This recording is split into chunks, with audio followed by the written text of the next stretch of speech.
I'm mostly a lurker on here, but have considered sharing my story several times. I was hesitant because absolutely no one knows about this, not my family nor my friends. I've held on to this for 10 years now and figured it was time to let it out. Plus, I think there are some valuable lessons that can be learned from my experience. Here we go. For reference, I am a 27-year-old female and this story takes place 10 years ago when I was 17. I had just started university and was excited about having a fresh and new start, since I had always been a nerdy outcast in high school. I had never had a boyfriend before. I had never even been on a date, so I was naive and optimistic about boys. My introverted and awkward personality hadn't magically changed since entering university, so it's safe to say that I didn't meet any interesting guys at school. One late night, I was in my room working on an assignment on my laptop when I received a request on MSN Messenger.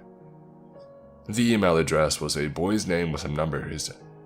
The name was clearly ethnic and likely someone of the same origin as me. Intrigued, I accepted. For the sake of the story, we'll call this boy Ken. We got to chatting and I asked him how he had gotten my email address. He dodged the question. I let it go, not thinking too much of it. This was from a time when it was normal to accept anyone and everyone as a friend on Facebook and other social media platforms. As Ken and I continued to talk, I learned that he lived in my city and apparently wasn't much older than me. As I guessed, our roots were in fact in the same country. Let's call it the motherland. I asked him why he didn't have a picture of himself on his display picture, and this prompted him to suggest that we turn on our webcams because he wanted to see me too. I declined, but he insisted. Somehow he did convince me and we both switched on our webcams. I was pleasantly surprised and somewhat relieved to see that Ken was a good-looking young guy, chatting to me from the comfort of his bedroom, seemingly very normal. Our MSN chats carried on for a couple of weeks. They developed into text and we even had a few phone calls after I had agreed to give him my phone number. I started to develop a crush on Ken. He had asked me to go out with him a couple of times, but I was always pretty busy with school and our schedules weren't lining up. Finally, we found one afternoon when we both were free and decided to schedule a lunch date. Ken had a car and offered to pick me up from my university after I was done for the day. I was a little too dressed up for my C+ programming class, but just right for the lunch date we had planned at a local vegetarian restaurant. Stupidly, I didn't tell any of my friends where I was going, or with whom, because I was embarrassed about going on my very first date, at almost age 18, with someone who had randomly added me on MSN. I waited outside of my building when a black car with heavily tinted windows pulled up beside me. The passenger side window rolled down and sure enough, there was Ken sitting in the driver's seat. I was happy to see that he was as cute as in person as he was on the webcam. However, I wasn't expecting the intense smell of weed floating out of the car. Not relevant, but part of my first impression. Admittedly, I was a bit taken aback and was concerned that he might be driving high. He unlocked the doors and motioned for me to get in, so I did without dispute. As I sat down in the passenger seat and he immediately put his hand on my thigh, I nervously shifted my leg away. "So," I started, "do you know where the restaurant is? I can guide you if you want." He smirked at me but didn't say anything and just started driving. Okay, kinda weird.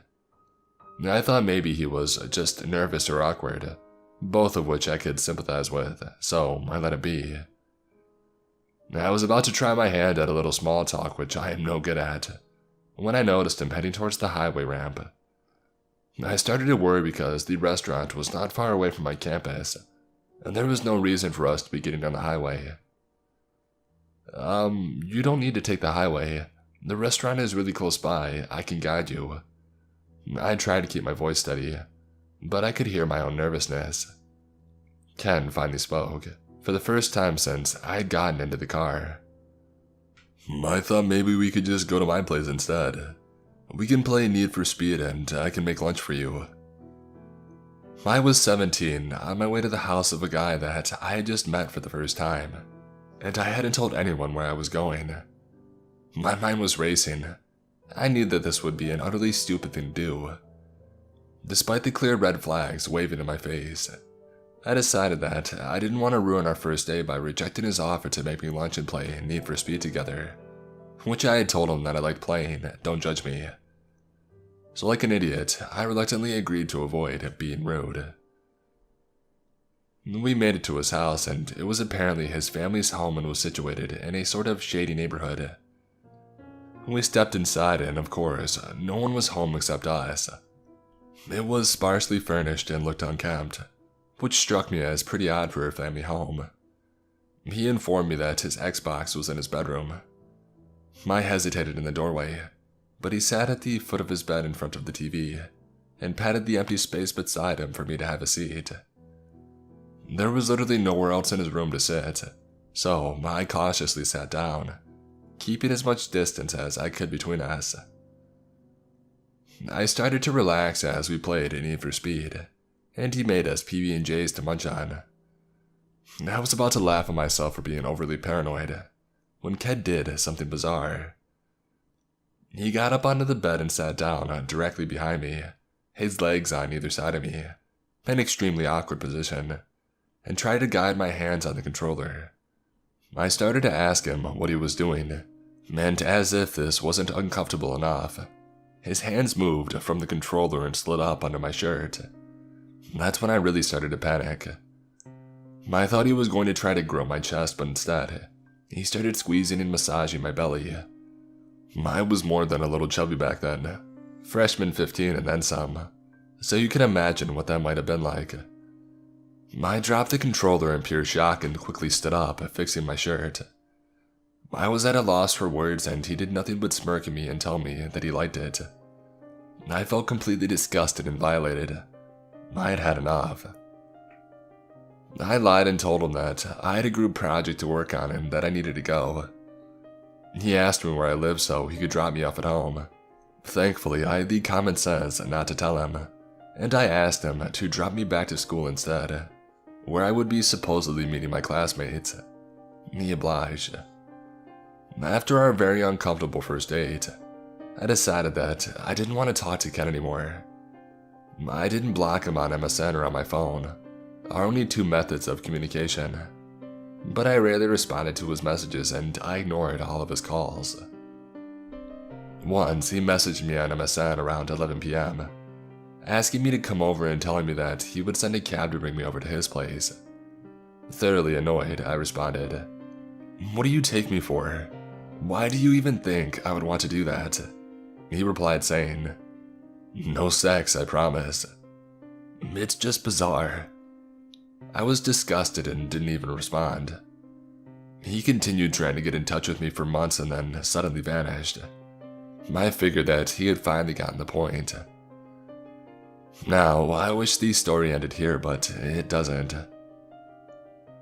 The last I heard from Ken in late February, he had stopped trying to contact me shortly after Valentine's Day. In April, 2 nuclear family members and I went on holiday to visit another relative, who we'll call Anne, who was living in the Caribbean at the time. Anne, whom I loved dearly, was and still is a bit of an eccentric. She considers herself very spiritual and is an active member of a large, well-known spiritual organization. She is deeply connected with Motherland, more than the rest of us are, and goes back for frequent visits. While we stayed with her in the Caribbean, she told us about her most recent spiritual trip to Motherland, where she met a wealthy and well-connected local woman through the organization, whom quickly became a very close friend. Let's call her Connie, the con artist. During our visit, Anne introduced us to Connie virtually over Skype, because Connie lives in the Motherland. We chatted with her a couple of times throughout our vacation via Skype, and got to know her a little bit. Little did we know back then that Connie, who Anne had spontaneously met halfway across the world in Motherland, would soon wreak utter havoc on our lives. Now, that's a story that I'm just not and may never be ready to tell, because of how many lives were affected and the severity of the damage that had been inflicted. What you need to know is that Connie was an outright criminal and a con artist who had been targeting our family from long before Anne had actually met her. Their meeting was no coincidence. Not only did she manage to steal over $100K from our family, but she took any peace of mind or sense of security that we had ever had. When we finally called on and confronted her, she insisted that we were mistaken, but disappeared into thin air once we forced her out of our lives. You're probably wondering what on earth this has to do with my story about Ken. Well, get this. The situation with Connie lasted many months. The whole thing is kind of a blur to me now, but we first spoke to her online in April, and I remember the whole ordeal lasting well into the fall. While she normally resided in Motherland, Anne had invited her to visit and stay with us where we, my whole family and I, presently lived. That's when things really took a turn for the worse. Some of the things that I clearly remember, and are important to this story, were that 1. The whole time she was staying with us, she was trying to convince me to transfer schools to a very obscure school and program in the US. I don't even live in the US and was actually getting very pushy about it. And 2. She had asked me if I was a virgin and told me to save myself from my husband. It's disturbing, I know. During this time, I was so emotionally drained and stressed that I didn't really think of anything but the situation at hand. In fact, I had stopped socializing almost entirely, and even started habitually skipping classes. I had lost contact with my high school friends, and my university friends were too new to really care, so my strange behavior and new destructive habits went unnoticed. Fast forward to one day, after Connie's final disappearance in the fall. I was at home with my dad when my cell phone rang. I looked at the caller ID and it was a number that I didn't have saved, so I was showing the contact information as whatever name the phone was registered under. My heart dropped into my stomach. My phone displayed a name. The first name was a man's name and the last name was the same last name as Connie's. I started to panic and ran into my bedroom to answer the call. I had no idea what to expect.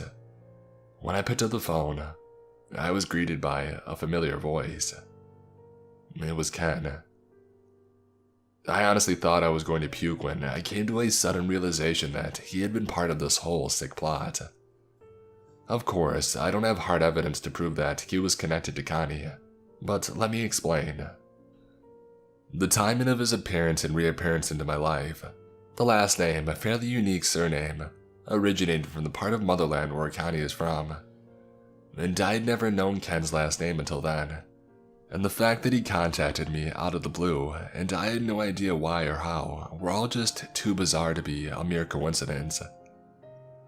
Of course, I freaked out at Ken when he called and I told him that if he ever called me again, I would call the police.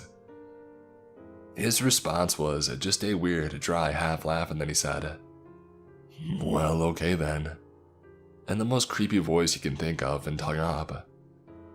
I knew in my gut that this was their last attempt to get back in touch, and somehow slither their way back into mine and my family's lives. Thankfully, I never heard from Ken again after that day.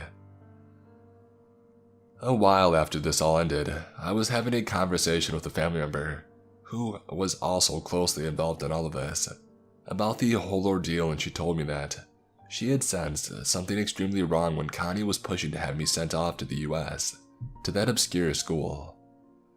She had an unshakable feeling that Connie was involved in some sort of human trafficking scene, and that if I left, she would never see me again.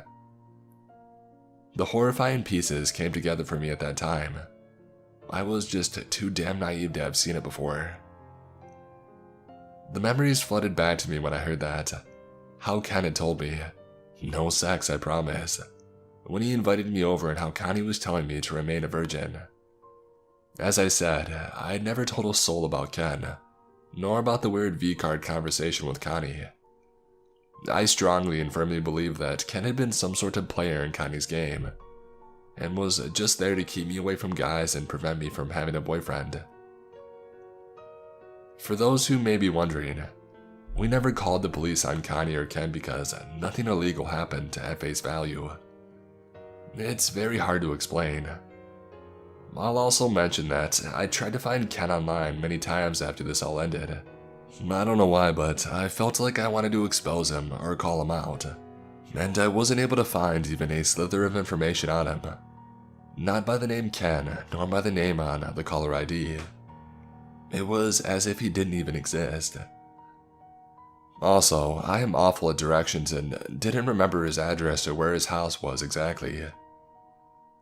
I'm sorry if this story is convoluted or confusing. I'm just trying to get my point across without giving out any names or too many details, which makes it a little challenging.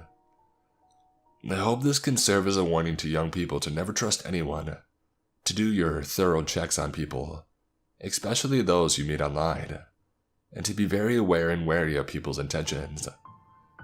Also, from this incident onward, I can't stomach a lot of these spiritual organizations. I never liked the idea of them to begin with. But now I've truly experienced how they can attract both vulnerable people and also unsavory characters who are looking for someone vulnerable to prey on. No judgment for those who are into that sort of thing. It's just definitely not for me. I would like to hear what you guys think about this. Do you think my suspicions are plausible? What do you make of this? Stay safe, everyone. And to Ken and Connie, if I see either of you again, I'll kick you in the face.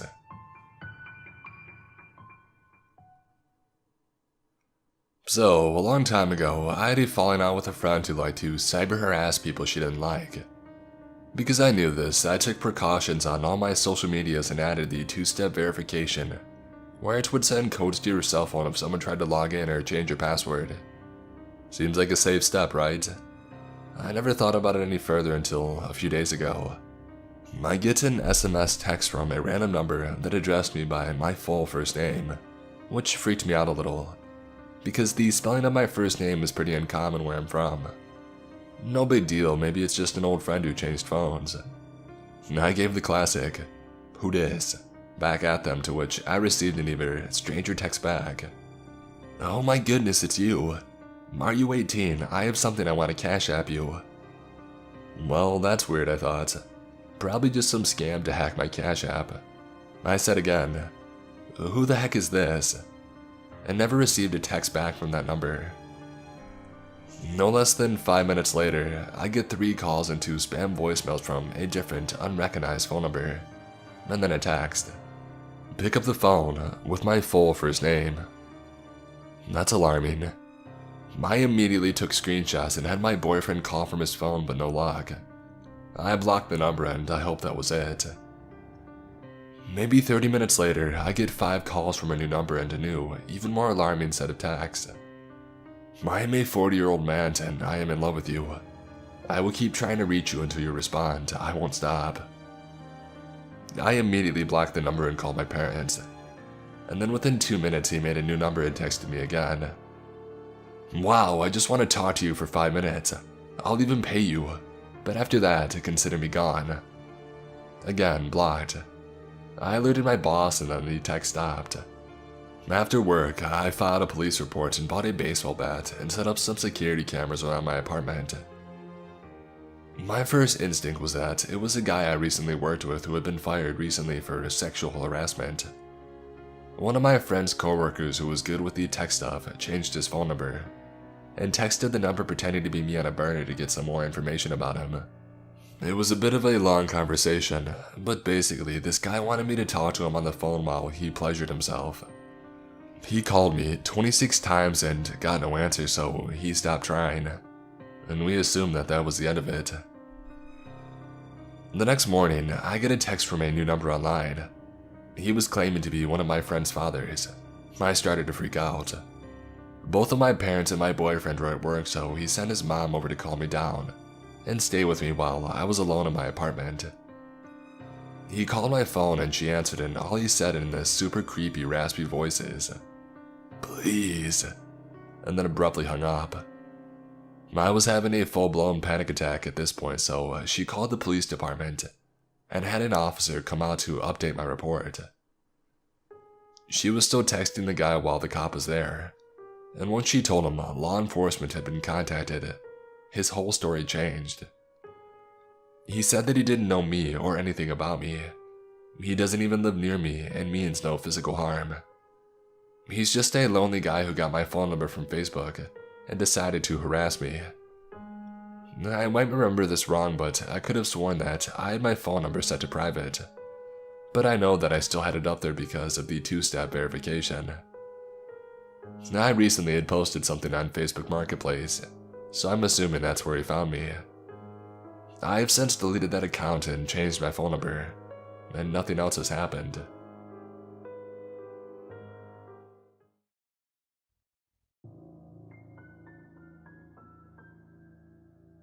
I recently received a friend request that reminded me of this story, so I'm going to share it here.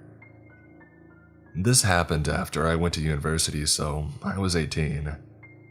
I made an effort to make friends after I moved onto campus, and ended up with a few groups to hang out with, including a new girlfriend and plenty of people from my classes that I liked well enough.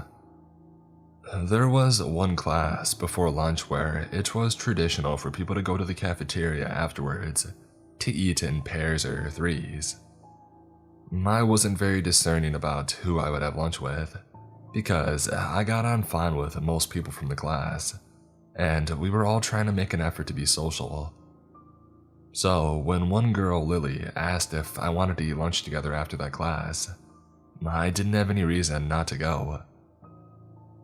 We talked about school and that kind of thing, nothing noteworthy, but she did ask me to get lunch with her again the next week. It became a pattern, and there wasn't exactly a way to start saying no suddenly. It was fine, but it did mean I lost the chance to eat lunch with anyone else on those days.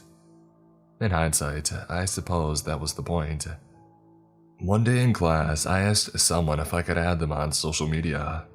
This happened in front of Lily. I saw her face jerk towards me from a couple of seats over. It was a sharp reaction that it was hard to ignore, and I still remember it. By the time that I got home later that day, Lily had sent me a friend request. No friends in common. I don't know how she knew my last name. I was a bit surprised, but I guess she had just dug through the university's social media pages and found me through there. It gave me a bad feeling, but surely it was fine. She ended up messaging me a lot and commenting on anything that I posted. I told myself that she was just awkward and we became friends, if not close. I had known worse people. She still always got me to go eat lunch with her after our one shared class. But other than that, we rarely spent time together in person. I saw her around sometimes, but I never went out of my way to hang out with her. So it was mostly online messaging and seeing each other in group settings. Coincidentally, my girlfriend was also called Lily. This was something that clearly bothered Lily, not my girlfriend, who couldn't have found it less interesting. It's a common name. She occasionally hinted that she wanted my girlfriend to pick a different name, or joked about it not suiting her. She clearly didn't like my girlfriend at all, and I had an idea of why. It was hard to ignore by this point. Lily was starting to unsubtly hint that she had a crush on me. I tried not to address it because what was I going to say? I had never known what to do when a friend makes a pass at me. I was also not interested in the least. Even ignoring the weird stuff that she pulled, Lily was not my type at all. She tended to dress and act in a way somewhere between a 50s housewife and one of those adults who is still obsessed with Disney princesses, if you can picture that.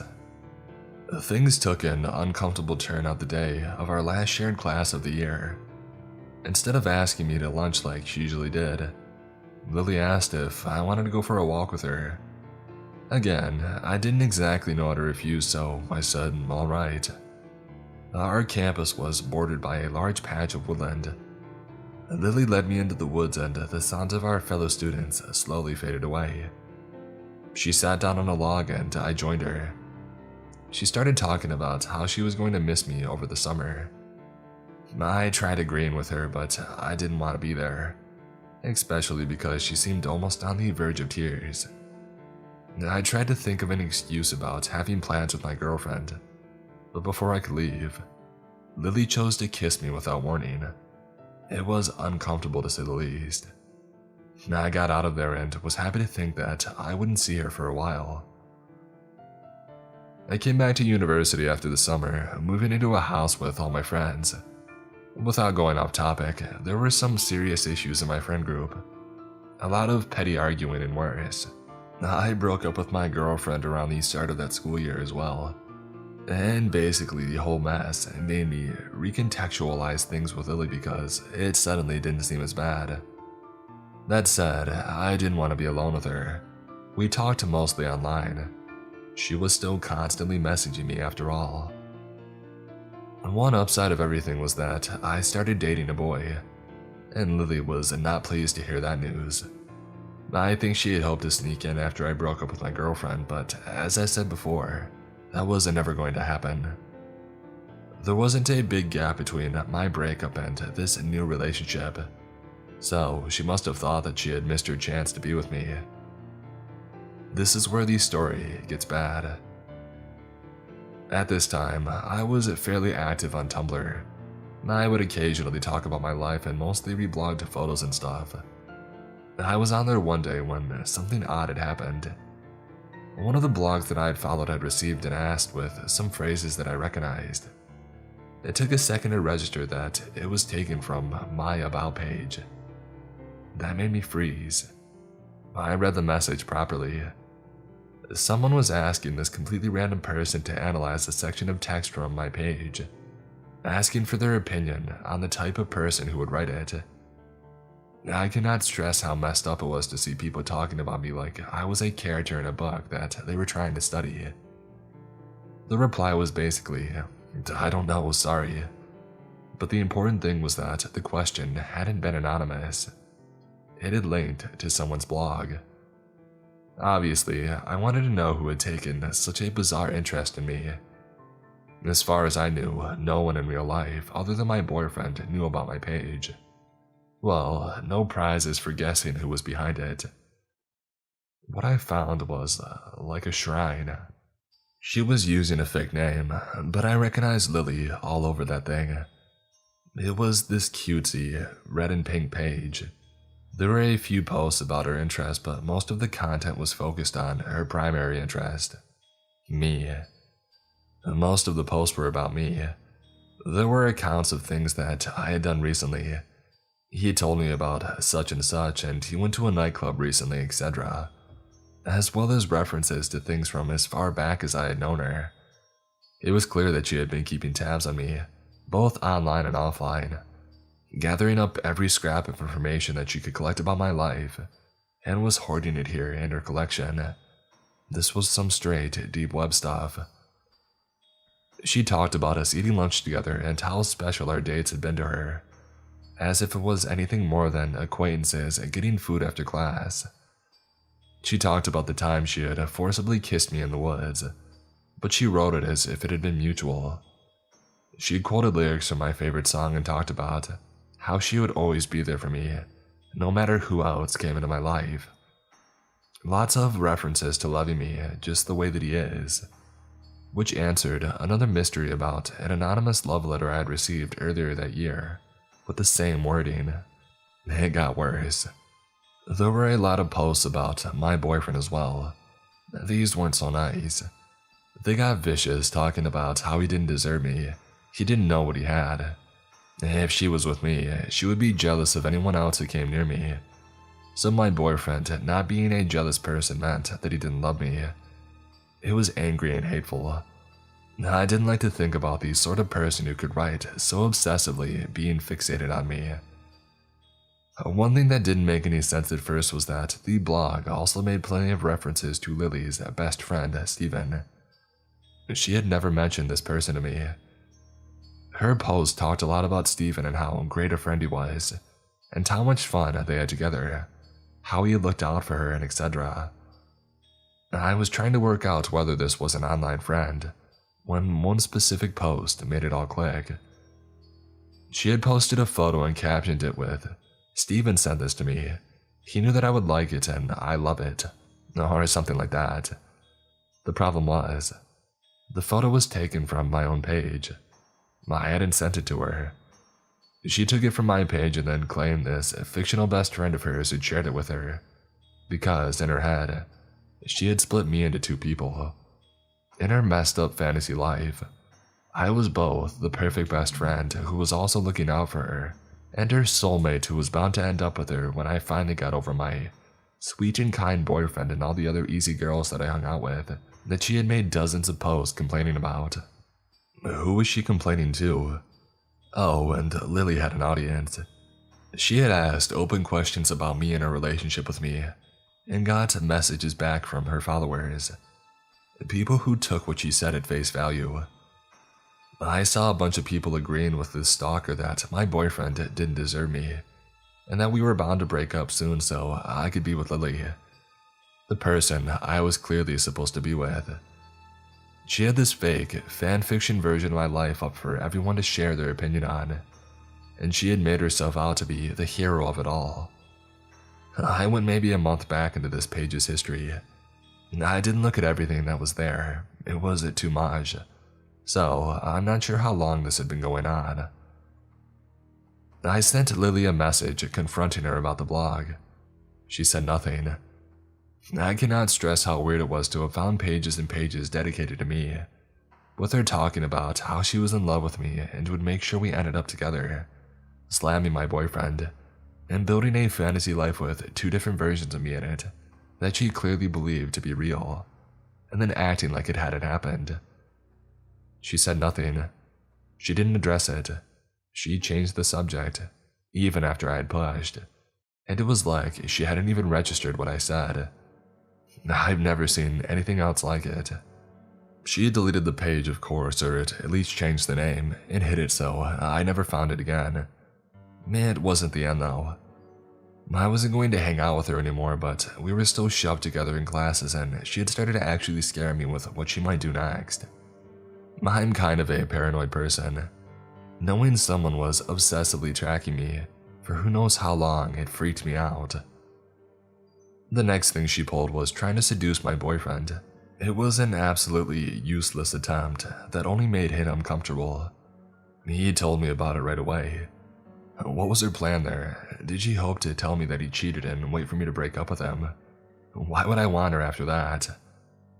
When that didn't work out for her, she tried hitting on 3 of my other friends, and none of them took the bait. She ended up dating one of my former housemates for a while, but made sure to send me messages while they were together, letting me know that she would rather be with me. No thanks. Lily made sure to stay in my life the whole time I was at university. There was a time when I had tried to pull away from her, and she had ended up starting rumors about me and damaging a career opportunity I had put a lot of work into. I don't know what else she did behind my back, but it made me realize it was safer to let her think she was a part of my life while ignoring her, rather than doing something that would cause her to get angry. After I graduated, Lily still wanted to spend time together, but I knew that I didn't have to now. I made excuses about work and barely talked to her after that point. I almost entirely stopped posting on social media that I knew she knew about. Of course, she didn't give up that easily. She tried to start conversations, asked me to meet up with her, attempts that I usually ignored. I didn't like to think she was still tracking me online, but she probably was. I don't know how, but she'd occasionally reference things that I mentioned online somewhere that she shouldn't have known about.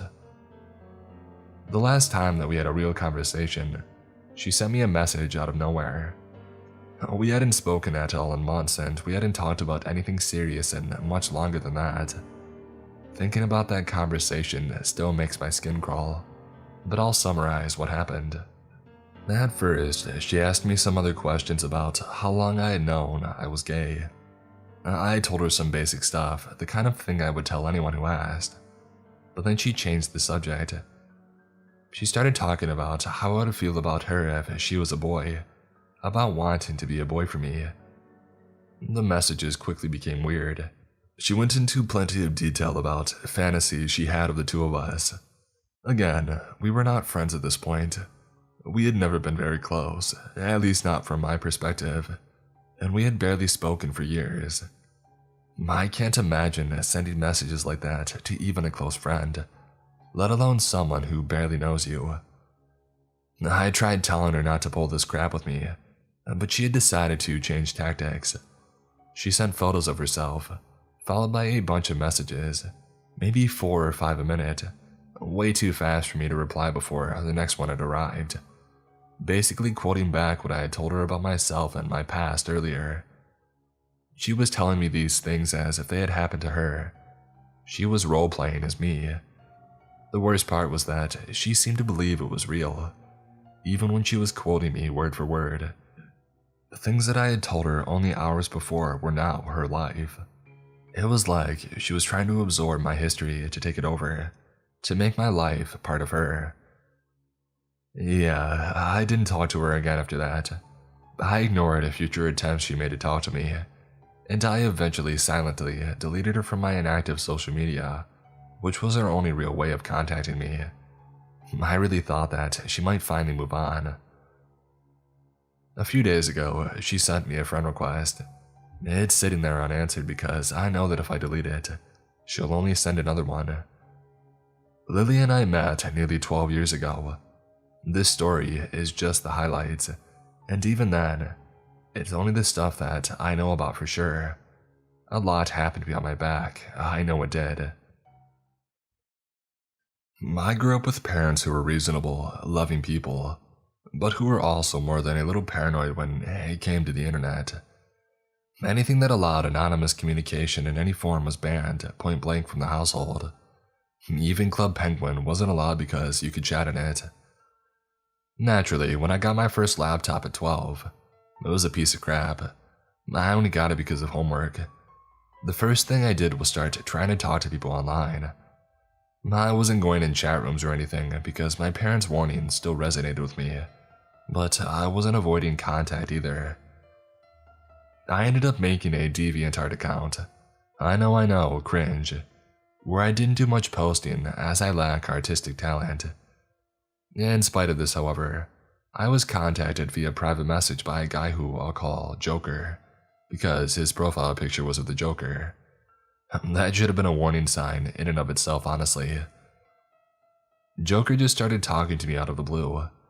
I think I had commented on one of his pieces or something, and he had reached out to thank me for my kind words. We started talking, and it turned out that we had a lot of common interests. We played some of these same games, liked some of the same cartoons. He seemed like a really nice guy. I think it was maybe a week or two in that the first uncomfortable thing had happened, even if I didn't exactly think much of it at the time. The two of us shared a somewhat misanthropic view of the world, so there were a lot of dark jokes passed between the two of us. Sometime about a week after we had first started messaging, he casually mentions thinking that the world would be better off without him. I sent him a sad face and assured him that it wouldn't, as I quite liked talking to him. He didn't say anything more about it then, so I assumed that was it. It wasn't. The Joker talked about this a lot. His talking about it quickly morphed from passing commentary to long and graphic rants about how much he hated himself and wanted to die and what method would be the best for him to do so. I spent hours talking him down over chat, terrified that one day I wouldn't be able to do enough and he would actually do it. His messages started to get creepy in a different way. He started telling me how grateful he was to me, how no one had ever cared about him as much as I did, how important I was for him, how he couldn't live without me, how he would just die if he were to ever lose me. He was obsessed. Well, one day a couple of months in, my laptop breaks. It wasn't too bad, but it still took a couple of days before everything was back in working order. I had logged back into DeviantArt to find dozens of messages, all from Joker. They started off normal enough, but quickly became frantic after I didn't respond. The last message he had sent was along the lines of, "I can't take this anymore," followed by a link to a picture image. The image was of him hurting himself. I was horrified, and I quickly messaged him back, terrified that I lost a friend, and he responded, "I thought I'd lost you," he said. "I thought you had left me. I couldn't handle the pain without you. Don't you ever do that to me again." I said that I wouldn't, and he seemed relieved. He only got worse from then on. It reached a point where practically our every conversation consisted of him either professing his obsession with me, threatening hurting himself, or both. The stress was keeping me up at night. I was terrified that one day, soon, I would open a chat to see nothing. I was utterly convinced it was my job to keep this guy alive, and that I was failing miserably at it. The Joker kept escalating until one day, nearly a year in, he finally said something that frightened me so badly I had to leave. The Joker started talking about how I was the last good person left on this miserable planet and stuff like that. He waxed poetic about how much he wanted to do it, and said that he had finally found a way to truly be happy. He said the only way he would ever be able to find happiness was in doing this, and taking me with him. That way we would always be together, free from the cruel weights of the world. He started going into very detailed descriptions of how he would do it. A lot of them involved carving out my heart, and then clutching it to his chest and laying beside me as he took his own life. I was terrified, enough so that I did what I should have done a long time ago, and I deleted that account. For years following that incident, I never spoke to anyone online. Even to this day, actually, there's still a lingering sense of dread when it comes to online interaction.